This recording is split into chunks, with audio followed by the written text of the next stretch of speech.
Hola amigos, it's Will here at Will's Custom Figures, coming at you today with a big bad breakdown of the one, the only, the legendary Jushin Thunder Liger. What a Japanese legend this guy is. So I'll talk you through why and how I made him and everything else in between. So let's start firstly with the why. Legendary character here, guys. And I've made a few of this guy now.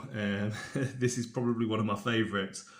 Just zoom in so you can have a quick look at some of the detail on the face.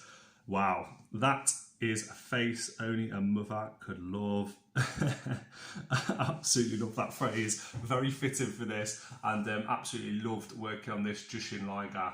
As you can see from top to bottom, so much detail, time and effort went into, I guess, the original Jushin Thunder Liger and him coming up with this concept for an outfit in the first place. So all I've merely done is copied it and made it into figure form. So what I'll do is I'll just shift this to the side. I'm going to give you a bit of a size comparison just before I get started. Here he is next to a absolutely badass looking and really bad quality Bam Bam Bigelow that I'll eventually use for a custom figure.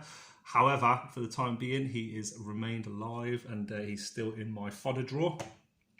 So with this version of Jushin Thunder Liger, I don't know the reasons behind it, but I do know that this was actually a legendary rivalry where he wore this white outfit and he actually got demasked. There are pictures online of him wearing this outfit without his mask on, with face paint underneath. So yeah, for any wrestling connoisseur, somebody that's been watching this for years, you'll know that Jushin Thunder Liger has spent many decades and only recently retired, and he has always wore this mask. So the fact that there are matches out there with him with just face paint on after the face paint was left underneath and his mask got torn off, this was a real treat to do some research into.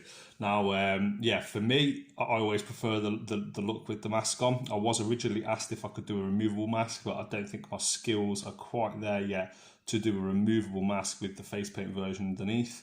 As you can see, like on a lot of my videos, I do like working with card. So this is basically, with this card, I will cut it to shape. As you can see, it's really sturdy. And then I'll super glue it multiple times from top to bottom, smoothing it out with my finger or with a paintbrush or with some kind of tool, just to make sure that it is sturdy. And look, you can see like the whole figure turns if I use this. The base was a Ricky the Dragon Steamboat, and as you can see the spikes here, I just had to sort of file them down, so there's 3 spikes, and then use clay just to give that Jushin Thunder Liger look. There was also spikes on the heels back here, so I had to file them off and cut through them with a scalpel, being careful not to hurt myself. The hair and the face, I just used a clay and a sort of generic Japanese looking wrestler's face. Obviously it doesn't necessarily need to have any of the Japanese features that you would expect to see if the mask was removable, so just really focusing on making sure that the mouth, etc., looked as it were, as per the pictures. Skin tone, only very little skin tone coming through, as you can see there, but it does give it that extra oomph when you can see around it to the white parts. Now, the red and silver look I absolutely love. I hope you guys do too. Just give you guys some insight into what things I use to super glue the mask. I use this stuff, Njpw Unica aerosol activator. So when I put the super glue on, same as with my man thing, same as with a lot of my figures that I use when it's the super glue is like perfectly level just before it starts to naturally dry. I use Njpw, spray it on there, and it just goes and instantly will freeze. So guys, that's really it for me. There's still arm articulation. I'm not going to move it too much because I've put a lot of varnish gloss and matte gloss on here. So just to try and make sure that the paintwork doesn't scratch when I post them out to Canada, I believe this guy's going to.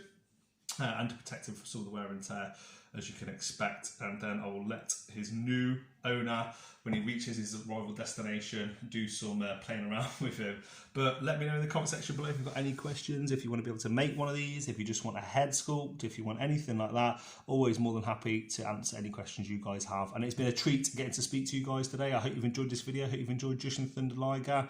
And until the next one, from myself, from the one and only wrestling legend. If you don't know anything about this guy, go on YouTube now and spend the next 2 days just researching it, because you'll have your mind blown away. It has been my pleasure. Guys, peace.